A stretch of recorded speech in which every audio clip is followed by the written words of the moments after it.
सिंधुदुर्ग रत्नागिरी या सगळ्या भागांमध्ये रात्रभर मुसळधार पाऊस झाला।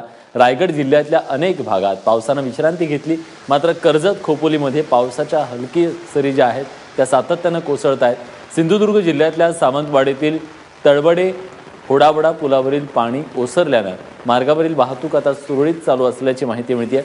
मात्र कुडाळ आणि खारे पाट्यांमध्ये पाणी साचल्यामुळे बाजारपेठा अजूनही बंद आहेत। माणगाव आंबेरी पुलावरील वाहतूक बंद असून 27 गावांचा संपर्क तुटलाय। रत्नागिरी जिल्ह्यातल्या संगमेश्वर पुणगुस या परिसरात मुसळधार पावसाने पुराचं पाणी साचलंय, तर चांदेराई गावातल्या बाजारपेठेत पावसाचं पाणी साचल्याने बाजारपेठ अजून उघडलेलीच नाहीये।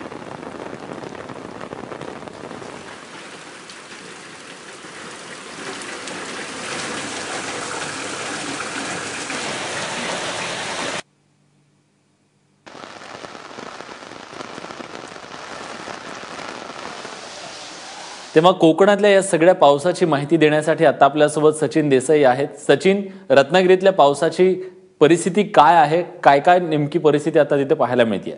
सलग तिसऱ्या दिवशी संपूर्ण कोकण किनारपट्टीमध्ये पावसाचा जोर पाहायला मिळतोय। रायगड, रत्नागिरी आणि सिंधुदुर्ग या तिन्ही जिल्ह्यांमध्ये रात्रभर मुसळधार पाऊस झालाय। रत्नागिरी जिल्ह्यात विशेषतः उत्तर रत्नागिरीमध्ये पावसाचा हा जोर अधिक पाहायला मिळतोय। चिपळूणमध्ये 190 मिलीमीटर पावसाची नोंद आज सकाळपर्यंत झाली आहे, तर गुहागरमध्ये 132 मिलीमीटर पावसाची नोंद झाली आहे, तर आज सकाळपर्यंत संपलेल्या 24 तासामध्ये खेडमध्ये 118 मिलीमीटर पावसाची नोंद झाली। त्यामुळे उत्तर रत्नागिरीमध्ये मुसळधार पाऊस झालाय रात्रभर।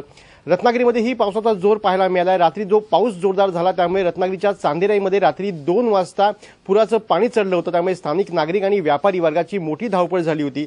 बाजारपेठेमध्ये पाणी शिरल्यामुळे व्यापारी वर्गाला रात्री 2 वाजता आपल्या दुकानातील माल खाली करावा लागला होता, मात्र स्थानिक लोकांच्या मदतीने हा माल तात्काळ खाली करण्यात लोकांना यश आलं, त्यामुळे मोठं नुकसान टळलंय।